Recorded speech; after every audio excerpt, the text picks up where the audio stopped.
Selamat berjumpa lagi rekan-rekan penggiat manajemen risiko, governansi, kepatuhan, dan keberlanjutan. Salam cinta Indonesia, salam sehat untuk kita semua. Hari ini kita mendapat suatu kesempatan yang sangat baik sekali, yaitu hadir di tengah-tengah kita Pak Mas Ahmad Daniri yang sudah berkecimpung lebih dari 30 tahun dalam konteks menggiatkan, mempromosikan, dan memajukan praktek-praktek governansi, manajemen risiko, dan kepatuhan.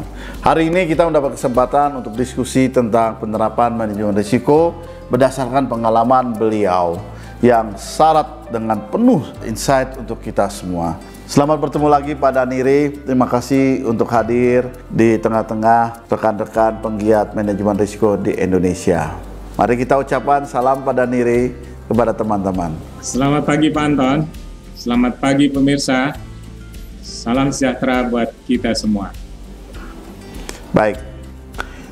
Kita mulai ya Pak Daniri ya dengan diskusi kita. Saya ada beberapa pertanyaan Pak Daniri dan mohon Pak Daniri berkenan untuk berbagi dengan rekan-rekan pandangan Bapak, pengalaman Bapak, dan bahkan harapan Pak Daniri terhadap konteks daripada pertanyaan yang saya berikan.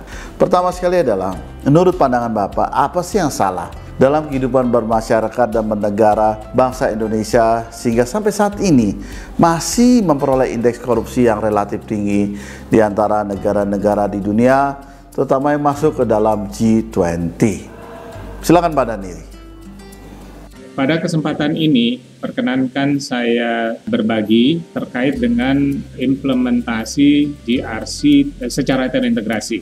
Nah, pertama mungkin saya akan menyampaikan kenapa sih Indonesia selalu ditempatkan indeks korupsinya itu dari 11 negara itu termasuk yang paling bawah atau 11-12 dengan Filipina. Nah, mungkin saya ingin memberikan contoh-contoh konkret. Pada saat saya keluar dari parkir mobil, saya tidak diberikan tiket oleh petugas parkir dengan alasan bahwa tiketnya sudah habis. Nah, dengan demikian saya membayar ongkos parkir, tiket parkir tanpa mendapatkan tiketnya. Nah, ini sebenarnya sudah memberikan tanda bahwa memang perilaku koruptif itu bukan saja di tingkat atas yang dilakukan oleh pejabat-pejabat yang berwenang, mempunyai kewenangan, akan tetapi juga sampai ke level yang paling bawah. Nah, contoh berikutnya adalah ada seseorang yang memiliki track record karir yang luar biasa sampai dia menjadi gubernur di daerah. Nah, di samping track record karir yang luar biasa, orang tersebut juga bisa dikatakan amat sangat terpelajar karena dia memiliki gelar profesor doktor ya. Kemudian yang cukup menarik juga, orang itu sebenarnya sudah mendapatkan Bung Hatta Award terkait dengan anti korupsi dan suap. Nah, dari situ saya ingin mengatakan bahwa perilaku suap dan koruptif itu sebenarnya bisa dilakukan baik di level bawah, di level atas, bahkan oleh orang-orang yang amat sangat terpelajar. Dari situ saya mempunyai keyakinan sebenarnya hal yang paling penting adalah bagaimana kita bisa mencegah korupsi dan suap melalui pendekatan people, manusianya, maupun pendekatan dari sistem. Wow, terima kasih Pak Daniri. Jawaban Bapak memberikan saya suatu inspirasi untuk pertanyaan kedua ini Pak. Yaitu kalau Bapak saya lihat dalam buku Bapak yang berbicara tentang banyak hal, ya buku-buku Bapak di sini banyak sekali nih. Tapi dalam hal ini saya ingin melihat atau mendapatkan pandangan dari Bapak tentang corruption resistant model dan faktor kunci apa saja yang harus diwujudkan agar model tersebut dapat efektif dalam lingkungan bisnis dan bernegara di Indonesia, apalagi dengan tantangan-tantangan yang tadi Pak Daniri sudah sampaikan sebelumnya. Silakan Pak Daniri. Pertama yang harus disosialisasikan dan diedukasi adalah persoalan people-nya. Bagaimana caranya seluruh insan di organisasi atau perusahaan ini bisa kita berikan edukasi dan sosialisasi sehingga bukan hanya tingkat pemahaman saja, tetapi yang paling penting adalah rasa keterlibatan. Kalau misalnya insan perusahaan itu dilibatkan, istilah saya adalah 3L.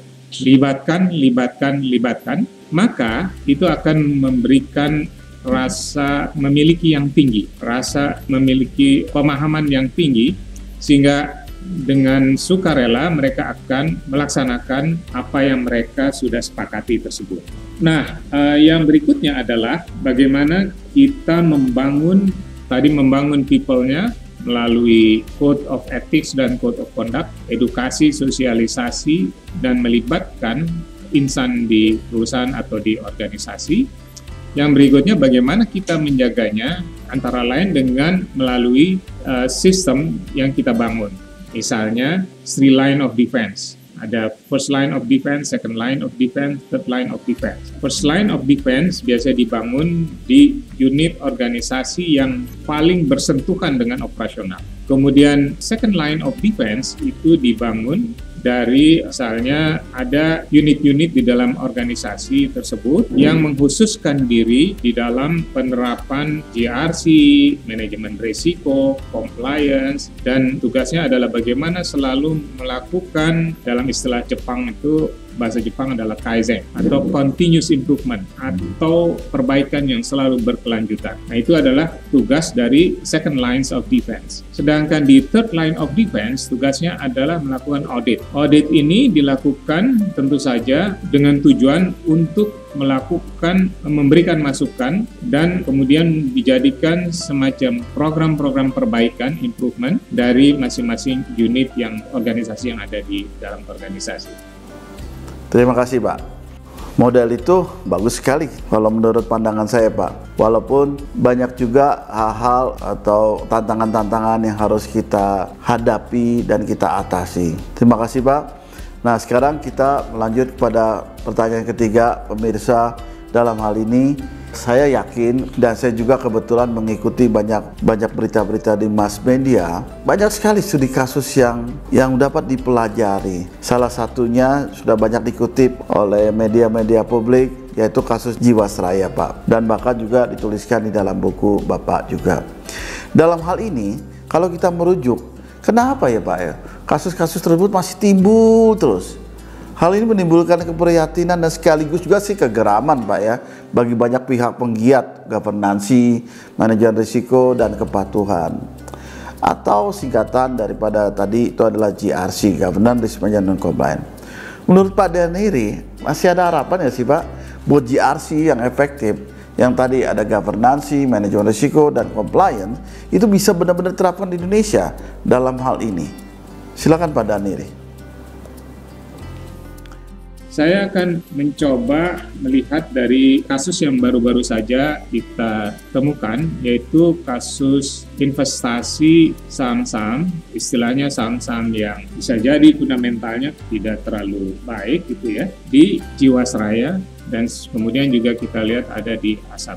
Nah, di sini biasanya di dalam suatu organisasi, di dalam suatu perusahaan, itu kita tahu bahwa menurut Undang-Undang Perseroan Terbatas Nomor 40 Tahun 2007, perusahaan-perusahaan di Indonesia itu menganut dual board system, sistem dua dewan ya. Ada direksi, ada dewan komisaris ya. Sedangkan di negara-negara seperti di Amerika dan di Jepang, dia menganut one board system. Jadi ada board of directors, kemudian ditunjuk satu CEO, lalu director yang lainnya, selebihnya itu sebenarnya sama saja perannya seperti direktur yang inaktif, tidak aktif, bertugas untuk mengawasi apa yang dilakukan oleh CEO dan VP-VP-nya di dalam organisasi tersebut. Nah, berikutnya saya akan berbagi bagaimana caranya untuk mencegah dari korupsi dan suap dengan pendekatan GRC secara terintegrasi.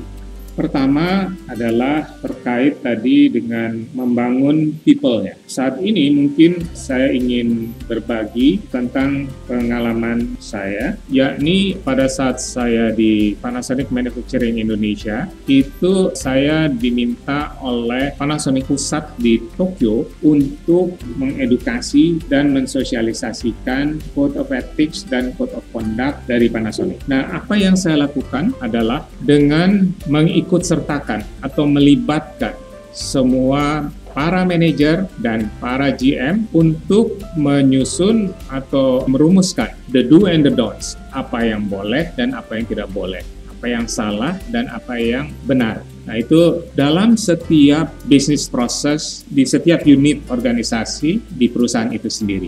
Dari situ, kemudian hasil yang diberikan dari hasil usulan dari masing-masing unit yang terkait dengan apa yang boleh dan tidak boleh, maka ternyata tidak jauh berbeda dari yang esensinya itu tidak jauh berbeda dari Code of Ethics dan Code of Conduct yang saya dapatkan dari Panasonic Pusat di Tokyo. Itulah pengalaman yang menarik sehingga saya mendapatkan kesimpulan 3L itu adalah resep yang mujarab. Libatkan mereka dari mulai awal sehingga mereka memahami dengan baik, dan yang paling penting adalah muncul rasa memiliki yang tinggi dari masing-masing manajer dan general manager maupun insan yang ada di perusahaan. Itu contoh konkret bagaimana menerapkan, bagaimana mensosialisasikan Code of Ethics dan Code of Conduct. Berikutnya adalah tentu saja kalau tata nilai tersebut, prinsip-prinsip tersebut, Code of Ethics, Code of Conduct itu sudah katakanlah sudah menjadi budaya dari perusahaan,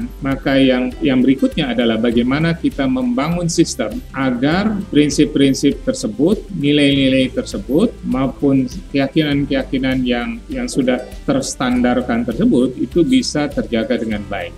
Nah, berikutnya kita bisa membangun sistemnya, antara lain tadi 3 lines of defense dan whistleblowing system, dan mungkin bisa ditambah lagi sistem manajemen anti penyuapan ISO 37001 dan sebagainya, itu bisa diterapkan di dalam organisasi itu. Nah, itu kira-kira yang pelajaran atau pengalaman yang bisa saya peroleh pada saat saya melaksanakan tugas sebagai direksi di Panasonic. Berikutnya adalah mungkin saya akan membahas bagaimana kok bisa terjadi kebijakan dan pelaksanaan investasi di Jiwasraya dan di Asabri, sehingga katakanlah investasi di perusahaan-perusahaan asuransi, sehingga kita bisa melakukan pembelajaran dari kejadian tersebut. Intinya adalah kalau kita melakukan investasi di perusahaan asuransi, yang terpenting adalah pertama kita harus memproyeksikan claims. Seberapa besar sih claims yang kemungkinan bisa diajukan oleh para pemegang polis, karena tentu saja klaim itu tidak bisa misalnya kita katakanlah menunda-nunda pembayaran claims ya, karena itu akan menyebabkan orang tidak percaya lagi untuk membeli asuransi di perusahaan tersebut. Oleh karena itu, investasi yang harus dilakukan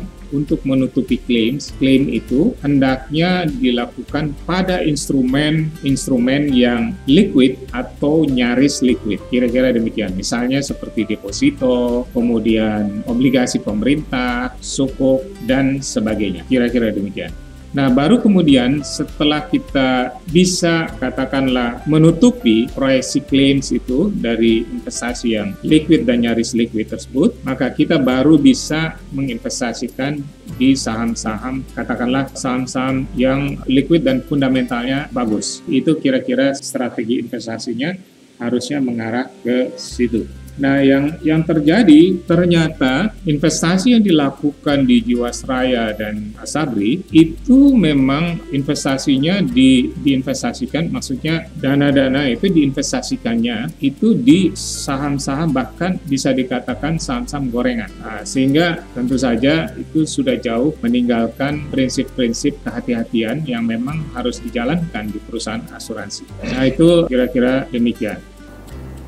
Terima kasih Pak atas pandangan Bapak terhadap pertanyaan yang tadi diberikan, dan juga setengah dari hal ini juga harapan dari Bapak yang juga merupakan harapan bagi kami penggiat di governance, risk management, dan compliance. Sebagai penutup Pak Daniri, mohon berkenan untuk memberikan tip-tip praktis bagi para praktisi governance, risk management, compliance umumnya, dan juga praktisi manajemen risiko khususnya, agar kita semua ini dapat lebih berperan secara lebih efektif lagi, sehingga budaya anti korupsi itu terbangun dan menimbulkan kebaikan bagi bangsa dan negeri tercinta Indonesia. Silakan Pak Daniri.